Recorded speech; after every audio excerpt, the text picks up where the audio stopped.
حضرت حسن بصری رحمت اللہ تعالی علیہ یہ تابعی گزرے ہیں، ان کا نام حسن حضرت عمر فاروق نے رکھا تھا۔ یہ میرے اور آپ کی ماں حضرت ام سلمہ کی خادمہ کے بیٹے تھے۔ جب آپ کی والدہ کام میں مصروف ہوتی، حضرت ام سلمہ آپ کو گود میں کھلایا کرتی تھی۔ آپ کئی امہات المومنین کے گودوں میں کھیلے، کئی صحابہ سے علم پایا، کئی بدری صحابہ کی آپ کو زیارت نصیب ہوئی ہیں۔ آپ کے پڑوس میں خاتون رہتی تھی، جوانی میں خاوند کا انتقال ہو جاتا ہے، دودھ پیتا بچہ گود میں رہ جاتا ہے۔ عدت کا زمانہ گزرنے کے بعد سوچنے لگی دوسرا گھر کیا آباد کروں، زندگی بیٹے کے نام کر دیتی ہوں۔ بیٹے کو پالتی سنبھالتی رہی، بیٹا سمجھداری کی عمر کو پہنچا، اب کہنے لگی بیٹا پڑوس میں اللہ والے رہتے ہیں، میرے استاد میرے مرشد رہتے ہیں، ان کی صحبت میں جایا کرو، ان کی باتیں سنا کرو، ان کی مجلس میں بیٹھا کرو۔ لیکن نوجوان جوانی میں مستانی کا شکار ہو چکا تھا، وہ تو ہوٹلوں کو آباد کرنے لگا، وہ دوستوں کے مجالس کو گرمانے لگا۔ آج کے نوجوان کی طرح اسے روڈ پرمٹ بنا رکھا تھا، ماں کی ایک کان سے سنتا دوسرے سے نکال دیتا۔ مختصر یہ کہ ایک دن جوانی کی حالت میں بیماری کا شکار ہوا۔ بیماری معمولی تھی لیکن بڑھتی گئی، جیسے بڑھی ویسے بگڑتی گئی، حتیٰ کہ جوانی کی عمر میں بیمار ہو کے چارپی پہ پڑ گیا۔ اتنے طویل عرصے بعد ماں بڑھاپے کو پہنچ چکی تھی۔ ماں اپنے بیمار نوجوان بیٹے کی خدمت کے لیے بڑھاپے کی حالت میں اس کی قدموں میں بیٹھ جاتی ہے۔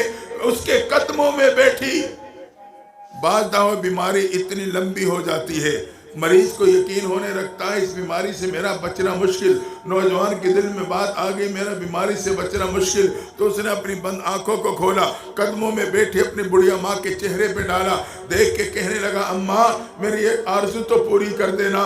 ماں نے جب بیمار بیٹے کا جملہ سنا تو تڑپ گئی، بیٹا کون سے آرزو لیے پڑا ہے بتا تو صحیح، تیرے لیے جی رہی ہوں، تیرے سہارے بیٹھی ہوں، تیری کون سی آرزو باقی ہے؟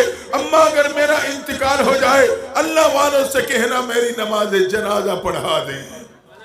ماں تڑپ گئی لیکن اپنے آپ کو سنبھالا، چلو زندگی میں نہیں، جاتے جاتے حضرت سے نسبت ہو جائے گی۔ دوڑی حضرت کی خدمت میں، نوجوان بیٹا اس کیفیات سے گزر رہا ہے، آرزو کا اظہار کرتا ہے کہ جنازہ اللہ والے پڑھا دے۔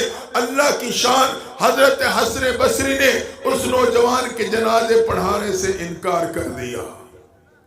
اب مرشد سے نہ اصرار کر سکی نہ وجہ پوچھ سکی۔ آج کل کی پیری مریدی تو تھی نہیں جو ہمارے پنجاب میں ہے کہ پیر کی ماننے میں خیر ہوتی ہے۔ تعویذ چلا تو پیر بھی پکا مرید بھی پکا، تعویذ نہ چلو تو پیر بھی فارغ مرید بھی فارغ۔ یاد رکھنا پیری مریدی اس چیز کا نام نہیں ہے، پیر رہبر کو کہتے ہیں جو اللہ اور اللہ کے نبی کا راستہ دکھلاتا ہے۔ اگر عملیات میں بات آ جائے تو ہندو اور عیسائی میرے اور آپ سے اس میں زیادہ مہارت رکھتے ہیں۔ اس تعلق کا خاص مقصد ہے کہ جو میں مرشد کے ہاتھ میں ہاتھ دے رہا ہوں، اس تعلق کی وجہ سے رب سے میرا تعلق مضبوط ہو جائے۔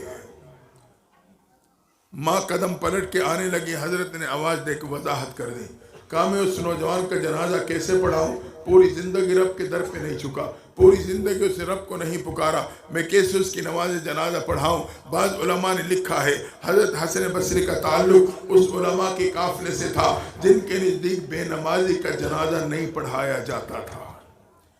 ماں قدموں کو پلٹ کے آتی ہے، بیٹے کے قدموں میں آ کے بیٹھ گئی۔ بیٹے نے پھر بند آنکھوں کو کھولا، ماں کے چہرے پہ جما لیا، مسلسل ماں کو دیکھتا رہا۔ ماں سمجھ گئی بیٹے کی خاموش نگاہیں میرے سے کس سوال کا جواب مانگ رہی ہیں، لیکن سوچنے لگی اسے بتاؤں تو کیا بتاؤں، اسے کہوں تو کیا کہوں۔ دل ہی دل میں تڑپتی رہی، مگر بیٹے کا مسلسل دیکھنا بھی ماں سے برداشت نہ ہوا۔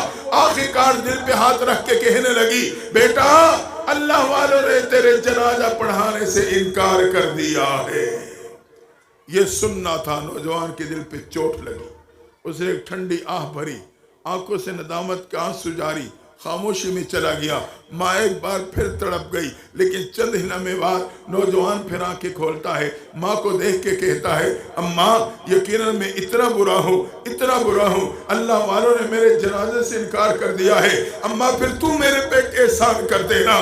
بیٹا کیا احسان؟ کہا جب میرا انتقال ہو جائے میرے پاؤں میں رسی باندھ دینا، بستی کے گلی میں گھسیٹتے چلے جانا، جہاں بستی والے گندگی ڈالتے ہیں وہاں جا کے مجھے بھی ڈال دینا۔ میں نے تو توبہ نہیں کی، لیکن میرے دوست جب میرے انجام کو دیکھیں گے تو انہیں توبہ نصیب ہو جائے گی۔